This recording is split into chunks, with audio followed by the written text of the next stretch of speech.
Hi there. Oh man. So why am I here?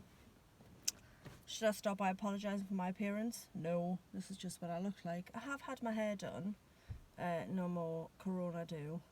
And my hair is amazing and fabulous, but I'm not doing it justice today because I've just been for a 3-mile walk with the dog I'm looking after this week. So I'm a bit of a sweaty mess. So we've dealt with my appearance. Okay? There we go. Good. I haven't posted a video on my channel since I reviewed the film Pride. Obviously that's still available to watch, both the film and my review of it. If you haven't seen it, it's on Prime and it's wonderful and you should definitely watch it. And over the course of lockdown, I was posting random little videos just on Facebook. Not Facebook Live, but I was recording them and then sharing them because they were rants to do with the current climate and situation. Supermarkets were getting a particular thrashing from me. I was going to say tongue lashing, but I promise I am not licking anything in the supermarket. That's what I keep telling the children. Don't touch anything, don't lick anything. Wear your mask, don't be a twat.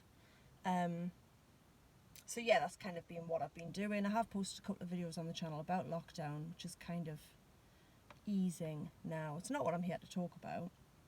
I'm here to talk about dating again. Because I am dating again, or at least attempting to, as ever with mixed results. I joined Tinder on the 3rd of July. For some reason I'd avoided that app. I was on Bumble. I've been on Bumble for ages. Bumble's where I met the guy I dated last year. But I was getting a bit bored of it. So one, I think Saturday night when I was bored, Friday night, I joined Tinder and Hinge. And I've avoided Tinder because it has a bit of a reputation of being, I'm getting shiny and sweaty, can you see that? Delightful. It's very warm in this car. Yeah, I'd kind of avoided Tinder because it tends to have the reputation, or it had the reputation as being the hookup app. But I think you get that everywhere now. And equally, I think you get people who are genuinely looking for relationships on Tinder. So I bit the bullet and I joined. In fairness, my sister met her husband-to-be on there, so it's not like it doesn't work out. And I had a very active day the following day, and it was a Friday night I joined, because on the Saturday I had quite a few matches and started quite a few conversations, and one guy in particular, I swiped right on his profile, even though his profile kind of broke my rules because it had very little information about him, and that's a bit of a no-no for me. If it doesn't say anything, I'm like, well, you haven't really put the effort in, have you? But then when they do write stuff, they tend to have loads of spelling and grammar mistakes, which then winds me up, so then they end up being a left anyway. And then I have to remind myself that sometimes people are dyslexic, so I shouldn't judge them. But then also I know for a fact that some people are either just thick or don't care, or both, so they should be a left for me. Anyway, you see the minefield I'm tiptoeing my way through.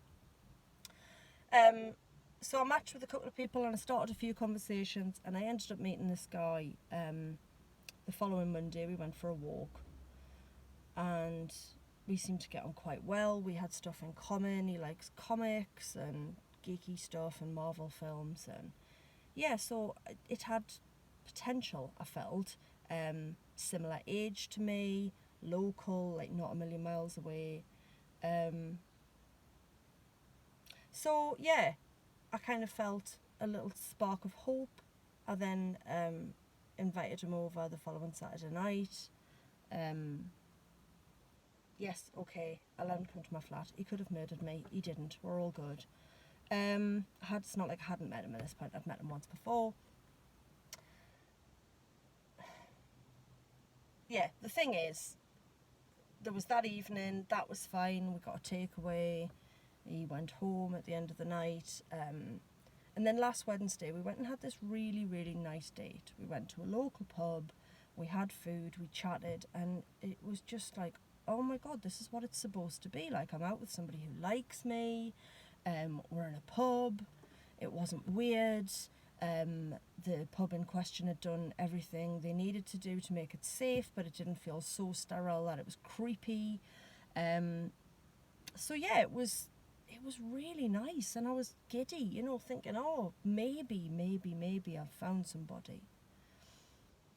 And now it's all gone to shit and it's over and I'm a bit sad. Not massively sad, but I've had a bit of an epiphany. I went to pot on Sunday, we went out, we walked a dog I was looking after, we went for food again, then we went and saw some friends of mine and sat in their garden and had a few beers, and it went wrong for a number of reasons. I'm going to say primarily because it would appear we're not as compatible as I at first thought. But here's something I've realised, right? Brace yourself, because now I'm going to start talking about my mental health. Of course I am, it's me! I have a borderline personality disorder. It's not the be-all and end-all in my life, but it is a factor, okay? I take medication, I had some therapy, I'm better than I was, but it's always going to be part of who I am. And as part of having BPD, I also struggle with something called ED, which is emotional dysregulation, which, as it sounds, means I can't always regulate my emotions properly. So my reaction to things may sometimes be disproportionate. So if you tell me that your favourite film is The Bodyguard, I might go off on you like you've just told me that actually you think the KKK have got some good ideas. So I will respond disproportionately to what you've told me. I'm actually sweating, this car is boiling, it's a good job I'm going to have a shower in a minute. So if you're watching this and I'm getting progressively shinier, I can only apologise. Sometimes I'll find out something really sad and I won't cry, and then sometimes something really innocuous will happen and I'll cry for like an hour. That's living with ED, and it's also why I can lose my temper quite quickly, again over something that's not that important. And it is often my children that face the brunt of that, and it's something I apologise to them for. So yeah, I overreact, basically, putting it in sort of general terms, but ED is actually a thing. And I don't want to have to tell somebody on the first date that I've got a legit mental concern, but at the same time, it is part of who I am. And here's the thing, right? If I was diabetic, or I had some illness like Crohn's disease, or I had proper IBS, I would have to think about how I ate and how I drank when I was dating somebody. And you don't want to be the person going, I can't have that and I can't do that. But if I suddenly start having a load of takeaways and going out for food and drinking a lot more than I normally would, and I don't mean to excess in drunkenness, but just suddenly having more alcohol in my system than my system is used to, because bear in mind I'm a really now and again drinker, once a month, you know, a couple of times a month drinker. I can go a month without touching a drop and it's not a thing. I mean, chocolate, we're talking, it's a different story, but it's not judged in the same way. So yeah, if I, like I say, if I was type 1 diabetic, or I had like a proper illness related to diet, or that needed to be controlled with diet, I couldn't eat a Domino's at 10:30 on a Sunday evening, which is what I did on Sunday, because we'd eaten out at a pub, had like a lunchy thing, not a full Sunday roast. What we had was very nice, but like it got later and we were still hungry. And so we ordered a pizza, and I'm going along with it thinking, this is a really bad idea for me, not just because, you know, of weight gain, but because my body just won't cope. You know, if I'm suddenly not getting enough sleep, drinking more and eating badly, I am going to start becoming a not so awesome version of myself. And I have to just be able to say, actually, no, I'm going to have the salad. Or, do you know what, 10 o'clock at night pizza is not the one for me. But I find myself going along with it because I don't want to seem boring, and I want to, you know, fit in. And it's not like he bloody peer pressured me into it. It's not like I was bullied into having a pizza. I enjoyed what I had. I got a personal pizza. It blew his mind. He didn't know they did something that small. It's like that big. It's like tiny. But still, the combination of, you know, the booze and the food and the pub lunch and all that sort of stuff just had a negative effect on me. So he gets this tiny glance of what I can be like, which is a bit of a dick if, you know, I'm not in a great headspace. He gets this little flicker of that and goes, oh no, I'm not on board with that. So we fell out over something so stupid, and then he wouldn't talk to me, and then I went to bed in a huff. He stayed over, but like slept on top of the blankets with his clothes on.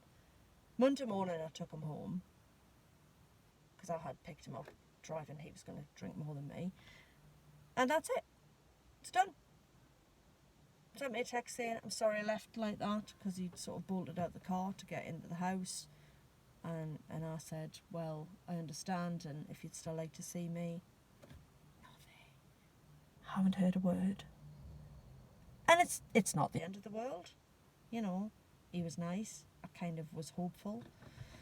Ticked a lot of the boxes, but I just need to look after myself better in those situations and not let myself get carried away and suddenly start boozing to excess. And it's not that I can't have a drink. It's not that I don't like a drink. I love a drink. I do. I had at the pub on Sunday Warner's Sloe Gin with a lemon tonic. Yes, please. It is delightful and I really enjoy it when I have them. But then I had another gin back at my flat because he was drinking lager and I felt like I had to, instead of just going, no, you're all right. We watched a film, it got to midnight. He said, what are we watching now? I went, I'm going to bed, mate. Like, I don't want to stay up. Sorry if that makes me boring, but I'm a mother. I have jobs. I have stuff to do and I have a not so healthy noggin. That means I need to get some kip. You want to stay up and keep watching films? Knock yourself out. I'm going to bed. And I'm going to say, actually, no, I won't have a takeaway. Or, do you know what, I'm going to switch to a soft drink now because I've had a couple of drinks with a nice little buzz going on. And now I'm done. Don't need to keep drinking to keep up with you. So at least there was a lesson learned out of all of this, if nothing else. And I got to go to a pub and have a lovely meal. And I got to wear a nice dress and I got to feel pretty for an evening. So that was nice. I don't feel pretty now. I feel sweaty. Deeply, deeply sweaty. So I'm going to go and shower and hang out with the dog I'm looking after this week because dogs are uncomplicated and just look at you like you're brilliant all the time. Shame I can't get a dog really, because then I might have less need for a boyfriend. Not in a weird way, like don't make it creepy, I'm just saying. I might be able to just, yeah, I want someone to curl up on the sofa next to me basically and sit and watch film with me and not interrupt. That's a dog. Anyway, on that bombshell, I'm going to leave you and I'm going to whack this up on my channel just in case anybody gives a shit about my dating endeavours, my life, my ongoing struggle to find somebody to put up with my shit. That's that. Okay, thanks for listening, people. Hope you're staying safe, washing your hands, wearing a mask if you're going out in public, and not being a dick. Okay, TTFN. Katie out.